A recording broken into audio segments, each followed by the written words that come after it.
Hey guys, and welcome to round 7 of season 3 of Supreme Racing League here in Canada. Before we start the lap, I would just like to clear up a couple of things. One, there are a couple of slightly awkward cuts as the capture file corrupted, so I've had to edit round a few pieces of video that I've lost. Secondly, I'd like to apologise that there is a cut and an extend on this lap, which I'm not particularly proud of, but I was pushing really hard to try and match my 0.2 PB. But anyway, we're coming onto that now. We've had a good exit out of the last corner, DRS wide open, we're coming into the tricky braking zone of turn 1, and here's the first cut, which is not good to see, but we're going to carry on and we get a reasonable exit out of turn 2 using all of the road on the exit. Now coming into turns 3 and 4, almost cut the first part and take the second part nicely, but we went slightly deep with the lock-up, so we are slightly compromised as we come into the end of sector 1.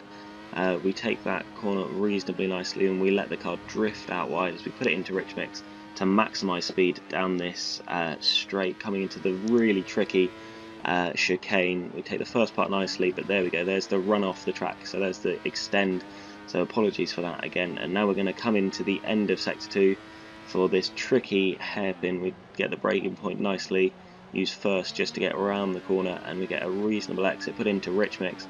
Running 1-1 wings this race to try and maximise straight line speed and therefore overtaking. DRS wide open to try and maximise the speed. Now we're trying to spot the braking point for this incredibly tricky chicane. We take the first part nicely, the second part nicely. Now both of those curves, use all the track on exit. Keep right for the shortest run to the line, and it's a 0.5, which is at 4th place, which is our worst qualifying of the season. There's a 66% chance of rain in the race, so we start on prime tyres, hoping that rain's going to come down sort of just after the option tyres runners have to pit. Our teammate has done the same. We've got the host of the lobby starting next to us, so I assume he'll get a better start than us. He's also on a pad. He does indeed. We sort of move over to cover him off, but it's all too late, so we now come down into turn 1, and we've been hit from behind, spun around, ghosted fortunately, so there's no further contact, and we're down to 9th, which is couldn't have gone much worse really off the start, 4th to 9th. Our teammate has also been hit, so he's down in 8th, so it's not looking good for the Bulls at this stage, as we now come down to the end of sector 1 on the first lap, as our teammate looks like he's been squeezed out slightly, runs wide. We try and get a good exit on the racing line. We do indeed. We're now side by side down this straight, and we're going to go around the outside here. We do indeed. As I said, there's one of those slightly awkward cuts there, sorry about that. And we now cover off our teammate going down the inside. We voice chat, so at this point I'm just saying we really don't need to be battling, we need to be going through the field together, so we both agree about that. And the Lotus is lagging slightly ahead, which puts me slightly off into the braking zone. I completely launched the curb, run wide, and want to put it into rich mix to defend, which is a bad idea, so at this point I just back off, just let my teammate pass. We just need to not be battling and just going through the field. Now we cut on to lap 2, we've run wide and TJ is going to be right upper inside here. We have to move across, the track moves across, and we get caught on him, and not much we could do there. We've lost our front wing, the first time we've lost any of the wing this whole season. We managed Monaco without losing a front wing, but we couldn't manage 2 laps of Canada, as we're now going to come into the pits for option tyres, because these primes felt pretty dreadful. What happened there is that was a ghost car. TJ was 5 seconds up the road on his screen, and I kind of got caught on his front wing, and we just both slid across the track, which is a shame. We've changed host this race, which we will not be doing for any of the other races, to hopefully reduce lag, and we're now going to stay with this until the end of sector 1 to see how much gap we've got to the next car. We've got a split there, but let's see. At the end of sector 1 we just got to do qualifying laps until we can catch up to the pack, so hopefully if they start battling that'll make our job a little bit easier. Take that chicane. I think we almost cut the first part, but we just got to do qualifying laps now, and yeah, it's 21 seconds, so let's see how long it takes us to start closing that gap down. We cut on to lap 8 and we've cut that gap to 4 seconds, so we seem to have very good pace on these option tyres, which is excellent to see. We're now closing down on Jim Bob ahead. as King Rockhammer pits, so we inherit 10th place. So we really need to try and not get held up by Jim Bob here. He's on the prime tyres and he seems to be slightly struggling with that. So get a reasonable exit out of here. We need to get a good run through 3 and 4 and maybe take him down the DRS straight with our 1-1 wings.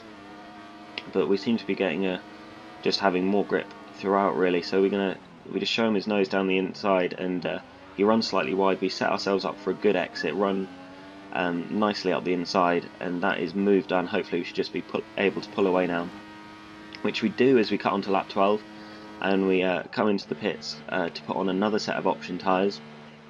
So at this point we're hoping that the rain comes down in about sort of 10 or 12 laps, and it's a fairly standard stop, didn't get held up, and we can see Sedgwick still out on his original prime tyres. Jared and Jamie are having excellent races, probably their best races of the season. Our teammates up there as well, still having not pitted, so he's going to hope for rain pretty shortly because his primes will be starting to go off. As we now come out in Stoneherd last, our teammate does pit, and he's just ahead of us, so he's got TJ right ahead of him, so hopefully they start battling as Little God disconnects. So we're going to inherit a position, which is sad for him, but good for us. And they do start battling ahead. TJ's giving him the squeeze towards the wall, but Callum's having none of it, and he's going to take him into the chicane. We need to not get held up by TJ here. We need to be following our teammate through. As TJ runs wide, loses an end plate, we get oversteer trying to avoid him, but we really need to try and overtake him. Are we going to slide one up the inside? We do indeed. I'll give him some room into turn 2 in case he wants it, which he tries to do. We're going to get better purchase out of that and take the position. And now onto lap 19.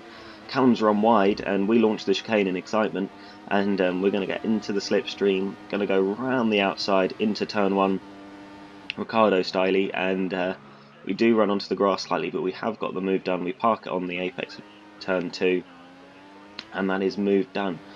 So good to see. We need to be beating Callum as he's our main championship rival. And now we cut on to lap 23. It's definitely raining at this point, and has been for quite a while, but the track isn't getting wetter, which is a bit odd. So we're now catching up to the battling Aracy and Rockhammer, who are having excellent races for themselves. So we need to try and capitalise, see if we can overtake one or preferably both of them, as it looks like they are battling, and Rockhammer does get a bad exit out of that. I think we're going to be too far back coming into turn 1, but we just need to stick with this pair, because hopefully they'll trip over each other or make mistakes or something. As talking of mistakes, Aracy does run wide, and Rockhammer parks on the apex. We have to take some serious avoiding action there, and they're going to go run side by side into turn 3. Hopefully we can get a better exit than, as Rockhammer runs completely off the road, we do get a better exit. There's one, Aracy side by side. We do get slightly pushed there, and we slide up the inside of Rockhammer, who outbrakes himself. And we just cut off the corner there, and we do take both of them, so that's excellent. We're up into 3rd place. And now it's looking like sort of Inter's weather at the moment. The two behind us pitted on the previous lap, so let's see if this looks like a good decision. What's the grip looking like? It's not looking too good actually. We'll get a bit of oversteer out of that. Let's see through 3 and 4, and we are sliding, yeah. So I think this is probably a bad decision. It looks like 23 was the correct lap to pit, so we're going to have to come in at the end of this lap, I presume, to put on some intermediate tyres. Let's hope we haven't lost both of those positions again, otherwise we've got all of the work to do over again. And we do select intermediate tyres, and we come in at the end of that lap. So now it's just a waiting game to see where Rockhammer and Aracy are. And no front wing damage or anything, so it's going to be a pretty standard stop, which it is. And now's the big question. I'm going to put on full traction control, which is allowed because I'm on a wheel, and in this league, so we're allowed dynamic weather. Wheel users are allowed full traction, but it does mean we have lost both of those positions, which we fought so hard to get in a nice double overtake earlier on. So now we're just going to have to push, try and catch up. We do have a lap fresher Inters, which does make a difference as we get it down the inside of Rockhammer there. He hangs it around the outside though, gets a good exit. I think he was expecting us to outbrake ourselves, but we didn't there, and we just made the corner nicely, but then slowed a bit too much down on the apex. Because we're going to look down the inside, no, we're going to look down the outside, so it's going to have to be a very late braking move. We might brake very late, but we go too deep, and I've decided that I think that looks like a corner cut to get that position, so we're going to let him back through. I don't want to start taking positions unfairly, so we've got to try and do it again, but this time be a bit less ambitious. So let's see where we can do that. Let's try and get a good exit off turn 2. He gets a slightly better one, which just shows sort of the differences of a pad and a wheel, because I'm on full traction here. We cut that corner, but he's run completely wide, and we're going to go up the inside there, and that is move done. Just plonk it in the middle of the track so he doesn't get any ideas. And now we've just got to try and catch a racy ahead. The front two are too far ahead, I think. They're about 20 seconds up the road. But having said that, it looks like Jared from first place actually has pitted, and he's going very slowly. So has he put on wet tyres? I think he has. So Jared's made an absolutely apocalyptically poor strategy call here. We're going to just drive clean past him. He's got nothing on those tyres, so with 2 laps to go, Jared's thrown away a possible win here. There's a racy one's wide on the second to last lap. Are we going from a stone dead last, 20 seconds last, to possible second place here? That would be excellent. And we're not going to tuck in the slipstream because the race is lagging backwards and forwards a bit, so we're just going to stick it down the inside. And there's another one of those cuts, I'm sorry about that. And we did manage to hold the position, and we just parked it on the apex of turn 2 so we didn't get any undercut. So we're going to come across the line in a hard-fought second position, an enormous margin behind Jamie, who takes the first non-Red Bull win of the season. Our championship rival ends up finishing 4th after Rockhammer's penalty is removed.